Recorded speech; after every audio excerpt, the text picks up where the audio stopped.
Karena dengan adanya kesalahan-kesalahan yang ini kita bisa memperbaiki. Saya bicara begini, terus ada yang jangan begitu, iya catat. Walaupun itu enggak harus begini. Jadi langsung nempel di memori. Iya, harus begini. Mengucapkannya bagaimana? Sini kan sulit juga ucapannya. Kadang tulisannya begini, dibacanya beda. Ya, maka itu harus diperhatikan juga.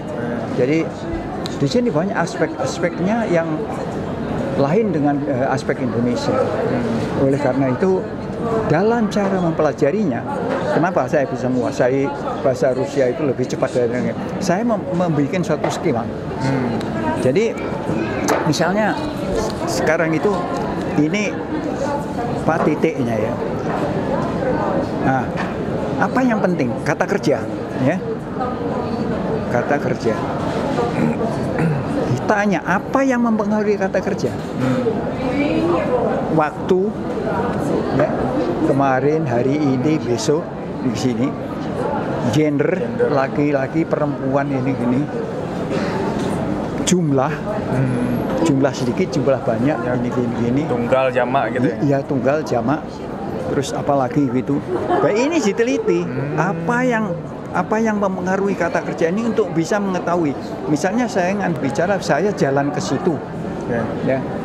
Nah, kalau kemarin itu saya jalan pakai bahasa Belanda. Kalau besok pakai Belanda. Kalau saya jalan pakai kendaraan kan lain dengan kalau jalan kaki. Maka itu semua itu harus diperhatikan. Jadi unsur elemen dari kata-kata itu sendiri dibagi-bagi untuk itu tabel. Ini pengaruhnya begini. Ya itu kan mempermudah adaptasi, mempermudah mempelajari, mempermudah anatomi daripada bahasa. Nah, ini artinya rumusnya berarti. Rumus saya sendiri, saya membuat rumus sendiri. Masing-masing bisa membuat rumus sendiri tergantung daripada apa yang dipikirkan itu sendiri. Nah, dengan ada rumusan begitu gampang. Artinya misalnya ada kata jalan. Saya berjalan dari rumah ke toko. Itu misalnya saat sekarang. Kemarin saya pernah berjalan ke toko. Besok saya akan berjalan gitu. Itu tidak perlu pakai akan. Indonesia kan pristaf. Indonesia kan pakai itu. Di sini cukup dengan ajian pajis ditambahin. Ya, pasol. Ya, kajil. Ya, butuh kajit. On kajil itu jadi. Ini gramatikanya lah. Gramatikanya itu harus soalnya apa? Gramatika yang jelimet itu memudahkan bicara. Kalau ada secara besarnya ya, ada bahasa perasaan dan ada bahasa ini pakai rumusan. Bahasa perasaan itu Indonesia. Banyak hal-hal yang itu tapi tidak bisa dijelaskan. Kenapa enggak gitu? Bisa diungkapkan. Jadi misalnya saya harus berbicara begini, tapi dia berbicara begitu. Jangan berbicara begitu. Kenapa? Enggak bisa. Enggak lazim. Betul. Enggak lazim berbicara begitu. Jadi jadi tergantung pada perasaan itu sendiri. Kalau misalnya bahasa Rusia ini karena ini cara tata bahasa harus begini. Jadi kalau ini sudah ada tulisan begini harus begini. Ini yang begitu. Jadi misalnya contoh ya, saya ketemu dengan orang-orang Jawa yang di Suriname. Tahu kan Suriname? Tahu. Mereka masih menguasai bahasa Jawa. Jadi waktu ngomong-ngomong bahasa Jawa begitu, kemudian saya tanya kapan berangkatnya dari Jawa. Dia bilang, bapak saya minggat dari Jawa itu. Minggat itu berarti ditendang dari Indonesia. Berarti dari minggat itu kabur itu. Jadi itu betulnya benar isinya, tapi tidak lazim bagi bahasa Indonesia. Bahasa Jawanya. Dia pergi. Kenapa? Posisinya. Iya, jadi enggak gitu. Nah, seperti juga orang teman saya orang Palembang. Kami kos di Jogja. Dia ingin pakai bahasa Jawa. Pak Jawa ngomong kayak ibu, Bu, dengan MC kan. Bu, saya ingin badok. Badok itu kasar sekali. Itu ingin makan. Makan. Ini makan, tapi itu kasar sekali. Badok itu untuk anjing. Gitu. Nah ini sebetulnya pengertiannya sama, tapi tidak bisa digunakan di situ. Kenapa? Tidak bisa diterangkan. Karena gitu. Nah ini banyak yang begitu-begitu. Bahasa Indonesia itu banyak yang terpengaruh Indonesia, dipengaruhi oleh tradisi, dipengaruhi oleh istilahnya itu oleh etika, jadi sopan santun. Misalnya Anda tidak bisa bicara dengan orang tua, ya kamu dengan bahasa yang begini kan bisa kan, dengan teman-teman itu, ya kamu itu nggak bisa kan dengan orang tua, maka itu. Jadi kenapa? Ini karena ini hierarkinya itu. Nah, hierarki ini tidak ada dalam tata bahasa. Oh sebenarnya hierarki ini nggak ada di bahasa, nggak ada. Nggak bahasa nggak ada. Cuma di Indonesia aja. Saya kira begitu. Gitu.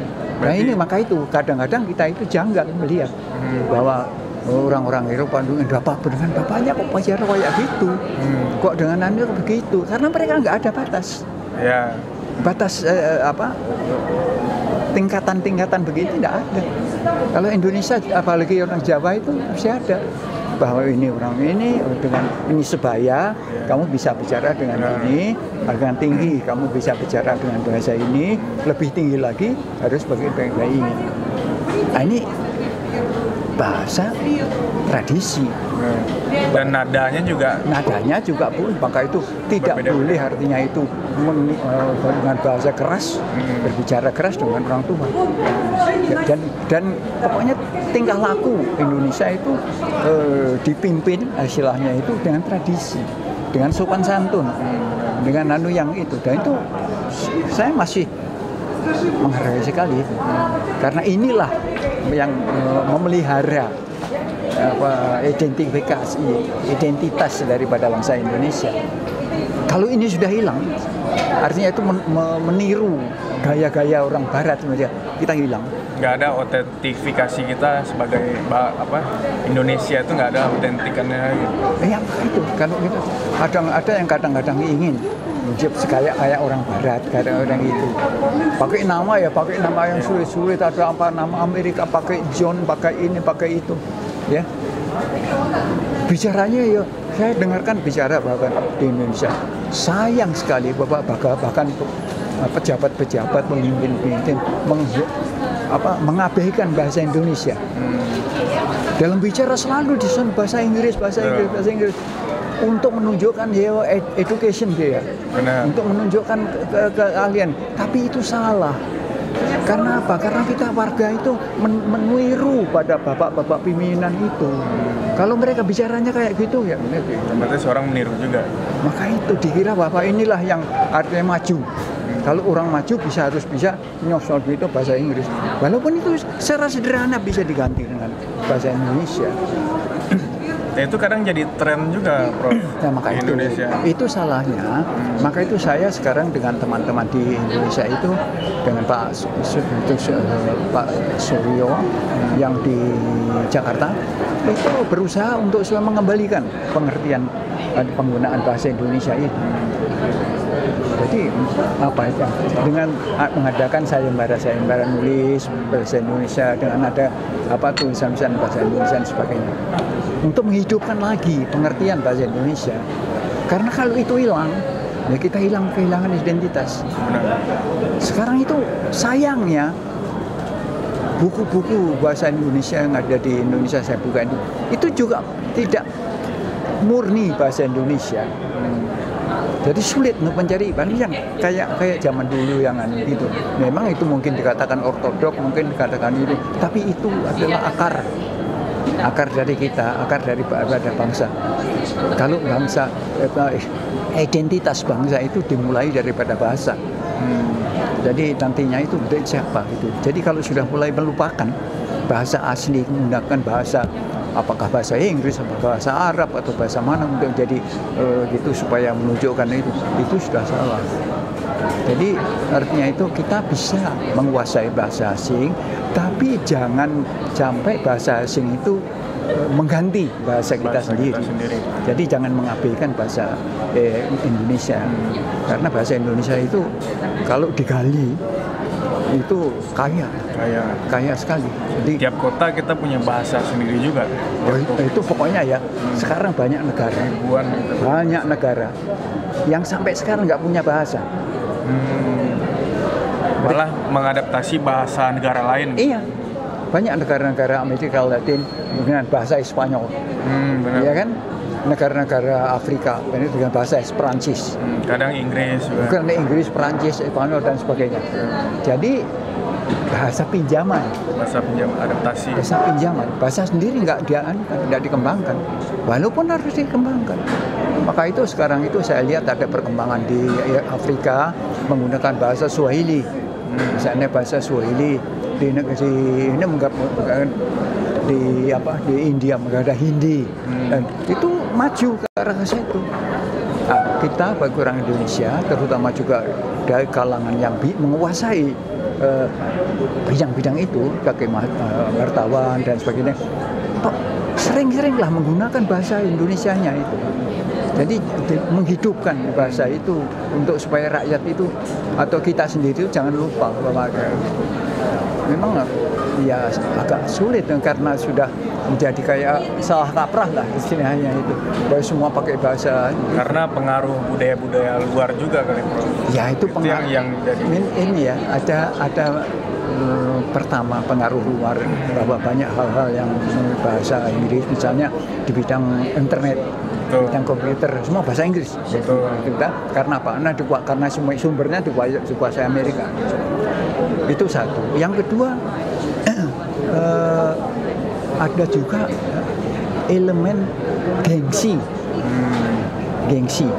Jadi mengaku, artinya itu menganggap dirinya akan lebih lagi kalau dia bisa menggunakan bahasa asing. Ini jadi untuk menunjukkan educatednya, itu harus menggunakan bahasa asing supaya dia itu begitu. Nah, ini dan ketiga, di sini yang tersebar kurang adanya literatur Indonesia yang memberikan pendidikan untuk menggunakan bahasa Indonesia di event Indonesia, ya, presiden Indonesia, acara-acara kebudayaan Indonesia yang bertujuan untuk mempopularisasi bahasa Indonesia. Misalnya adanya perlombaan seni, perlombaan baca sanja, puisi, mengarang dan sebagainya. Itu penting untuk menghidupkan kalangan rakyat dan anak sekolah sendiri juga, supaya dari kecil itu sudah bisa. Ada bahasa-bahasa yang akhirnya itu bahasa daerah itu sudah mulai hilang. Bahasa Jawa itu sudah saudara-saudara saya itu tidak jarang yang ngomong dari awal sampai akhir itu bisa selesai bahasa Indonesia, bahasa Indonesia atau bahasa lagi. Nah ini sayangnya begitu. Dan saya juga ada ya sayangan lah bahwa bahasa Indonesia sendiri nantinya keluntur. Indonesia luntur, sehingga bahkan saya lihat ini pemimpin ya taruhlah nih Bu Menlu, Pak Presiden, jadi kalau pidato di luar itu semua pakai bahasa Inggris, ya, artinya bahasa Indonesia juga bahasa Inggris. Nah, kenapa? Kan negara lain pakai bahasanya mereka sendiri kan. Seharusnya pakai bahasa Indonesia untuk popularitas Indonesia. Itu misalnya di PBB, di Indonesia lah begitu. Itu tingkat tapi juga di sidang-sidang yang lainnya, bahkan sidang di Indonesia sendiri, bahkan di acara perkawinan, masing-masing ngomong-ngomong pakai bahasa Inggris. Ngapain? Gitu. Jadi itu perkembangan daripada kehidupan. Waktu saya di sini, artinya itu berusaha untuk bisa pertama memelihara bahasa Indonesia dengan baik, yang kedua menguasai bahasa sini. Karena apa? Dengan menguasai bahasa Rusia itu saya katakan tadi, saya akan bisa mempunyai kunci untuk membaca yang lain-lain. Jangan takut bicara, jangan takut salah. Karena siapa yang takut salah tidak akan benar, tidak akan bisa mendapat kebenaran. Gitu. Dan orang sini kan toleran. Kalau Anda salah berbicara, mereka tidak akan Ketawain nggak akan diketawain, malah ada begini. Support berarti ya. Iya, maka itu, dan artinya itu mereka senang juga kalau ada orang asing belajar bahasa Rusia. Jadi itulah yang gunakan. Kecuali itu kalau membaca itu berarti kita menguasai logat-logat yang ada di sana itu. Apalagi yang kalau itu klasik, yang klasik itu begini, dan artinya itu. Dan bacalah juga sanja itu padat tapi bisa gitu. Jadi yang penting yaitu pertama itu menguasai metode penguasaan bahasa seperti yang saya sampaikan, kecuali itu dicoba dibikin. Dan yang kedua itu membiasakan diri berpikir dan berbaca bahasa Rusia. Nah ini karena apa? Kalau Anda berbicara bahasa Indonesia, mikirnya harus bahasa Indonesia. Kalau bicara bahasa Rusia, mikirnya harus bahasa Rusia. Kalau misalnya bicara bahasa Inggris, mikirnya harus bahasa Inggris. Supaya itu ada serasi antara itu. Karena kalau misalnya mikir satu, bicara dua, tinggal ketiga lah itu repot. Pusing sendiri, Prof. Nah, itu bingung sendiri. Iya, maka itu semrawut. Jangan sampai di situ. Jadi itu dalam artian penguasaan bahasa. Anda diberi kesempatan setahun untuk itu dasar. Jangan dianggap bahwa di situ sudah plus. Saya itu berpuluh tahun di sini masih belajar juga sampai sekarang. Masih belajar juga bahasa ya, Prof? Iya, karena apa? Karena banyak. Berarti makin dalam itu banyak sekali. Kaya, ininya bahasanya kaya. Iya, masing dan satu universitas tersendiri kok bahasa itu yang di Anda belajar itu. Itu maka itu disebutkan itu aja Armari Torres apa itu kan satu perguruan tinggi.